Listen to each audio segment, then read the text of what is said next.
శుభోదయం. క్రీస్తు యేసునందు ప్రియమైన దేవుని బిడ్డలారా, మన రక్షకుడైన యేసుక్రీస్తు యొక్క పరిశుద్ధ నామములో మీ అందరికీ ఉదయకాల శుభాలు తెలియజేస్తున్నాను. మన టిఎల్సి అనుదిన ఆహారంలో 116వ సంకీర్తన 6వ వచనాన్ని మన జ్ఞాపకం చేసుకున్నాం. యెహోవా సాధువులను కాపాడువాడు, నేను కృంగి ఉండగా ఆయన నన్ను రక్షించెను. దేవుని బిడ్డలారా, ఉదయకాల సమయంలో దేవుడు ఈ మాట ద్వారా మనందరికీ జ్ఞాపకం చేస్తున్నటువంటి శ్రేష్టమైనటువంటి అనుభవాలు రెండు ఈ వచనంలో మనం గ్రహించాలి. మొదటి అనుభవం, మొదటి మాట ఏంటంటే, యెహోవా సాధువులను కాపాడువాడు. సాధువు అంటే మృదువైన, లేకపోతే నెమ్మది కలిగినటువంటి పరిస్థితి. చాలామంది అంటూ ఉంటారు, పిల్లల్ని గమనిస్తున్నప్పుడు మనకి దేవుడిచ్చేటువంటి పిల్లల్లో ఒకరు ఒకలాగా ఉంటారు, మరొకలాగా ఉంటారు.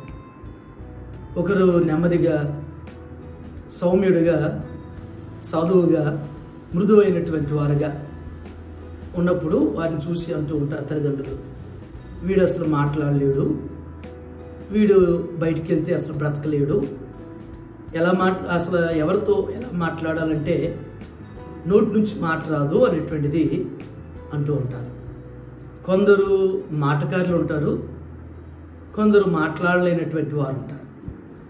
అంటే మాటకారిని చూసి, మాట్లాడగలిగిన వారిని చూసి వీడు ఎక్కడికి వెళ్ళినా చలాయించుకుని వస్తాడు, వీడు ఏదైనా చేయగలుగుతాడు, సాధించగలుగుతాడు అని అంటారు.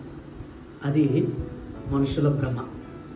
కానీ కీర్తనకారుడు ద్వారా దేవుడు జ్ఞాపకం చేసిన మాట ఏంటంటే, అలాంటి వారిని దేవుడు కాపాడతాడు, అలాంటి వారికి దేవుడు తోడుగా ఉంటాడు. ఫర్ ఎగ్జాంపుల్, బైబిల్లో మోషే మన జ్ఞాపకం చేసుకోవచ్చు మనం.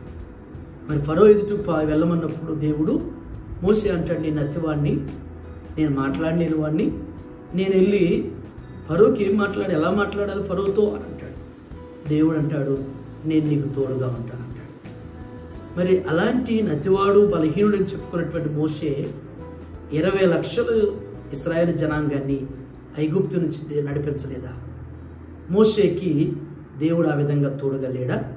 మోషేని దేవుడు ఆ విధంగా కాపాడలేదా ఇశ్రాయేలు జనాంగాన్ని? కాబట్టి మన జీవితంలో కూడా ఈ ఉదయం దేవుని బిడ్డలారా, మనకున్నటువంటి వారిలో, దేవుడిచ్చేటువంటి బిడ్డల్లో ఒకవేళ అలాంటి వారు ఉంటే, అలాంటి వారి పక్షాన దేవుడు ఉన్నాడు, అలాంటి వారికి దేవుడు తోడుగా ఉన్నాడు, అలాంటి వారి నోటికి దేవుడు తోడుగా ఉండి ఎప్పుడు, ఎక్కడ, ఎవరితో ఎలా మాట్లాడాలో కూడా దేవుడు వారి నోట మాట్లాడిస్తాడు. రెండవ అనుభవం ఏంటంటే, నేను కృంగి ఉండగా ఆయన నన్ను రక్షించెను.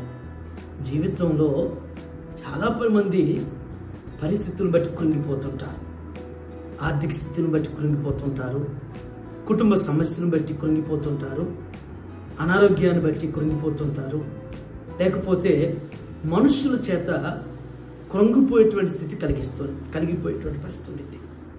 ఏదేమైనప్పటికీ, ఏ పరిస్థితుల చేత కృంగిపోయినా కానీ దేవుడు నిన్ను రక్షించడానికి ఆయన సమర్థుడు. మనుషుల మాటల ద్వారానే కృంగదీస్తారు. ఈ లోక పరిస్థితుల వల్ల కృంగిపోయేటువంటి పరిస్థితి ఉంది. దేవుని బిడ్డలారా, ఏదేమైనప్పటికీ, ఎలాంటి పరిస్థితుల చేత ఒకవేళ నీవు కృంగిపోయి ఉన్నావేమో, నీ యొక్క కుటుంబ పరిస్థితి కృంగిపోయిందేమో, లేకపోతే నీ బిడ్డలు కృంగిపోయినటువంటి వారు ఉన్నారేమో, దేవుడు వారిని రక్షిస్తాడు. దేవుడు వారిని ఆ స్థితి నుంచి ఆశ్చర్యమైన రీతిలో పైకి లేపుతాడనేటువంటి ఆ గొప్ప నిరీక్షణ, విశ్వాసంతో కనిపెట్టు, ప్రార్థన చేయి. ఆ విధంగా దేవుడు మరి మీ అందరి జీవితంలో ఆయన కార్యాల ద్వారా స్థిరపరుస్తూ బలపరచును గాక. ప్రార్థన చేసుకున్నాం. దయగల మా తండ్రి, కృపగల నాయన, మీకు వందనాలు చెల్లిస్తున్నాం. దేవా, మీ లేఖనంలో మీరు జ్ఞాపకం చేసినట్లుగా నా తండ్రి, యెహోవా సాధువునటువంటి వారిని కాపాడడానికి జ్ఞాపకం చేశారు. నిజమే ప్రభువా, మరి అనేక మంది భక్తుల యొక్క అనుభవాల్ని మేము చూస్తూ వారిని బట్టి మేము దేవా మరి జ్ఞాపకం చేసుకుంటూ బలపరచబడుతున్నాం. నిజమే నా తండ్రి, మృదువైనటువంటి నెమ్మదిగలిగినటువంటి మాట నేర్పరితనం లేనటువంటి వారిని ఏ రీతిగా నాయన వారికి మీరు తోడుగా ఉన్నారో, ఏ రీతిగా వారిని కాపాడారో ప్రభా. అయ్యా ఈ దినం నా తండ్రి దేవా, నెమ్మదిగలిగినటువంటి వారు, మృదువైనటువంటి వారు, నోటి మాంద్యం కలిగినటువంటి వారిని కూడా మీరు కాపాడుచున్నందుకు మీకు వందనాలు చెల్లిస్తున్నా.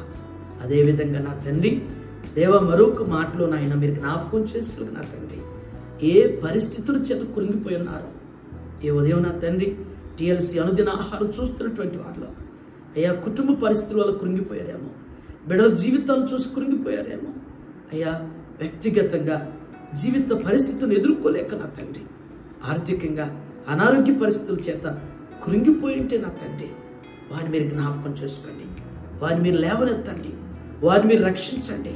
మీ కార్యాలు వారి జీవితంలో వారు అనుభవించులాగున మీరు స్థిరపరుస్తూ నెరవేర్చండి దేవా.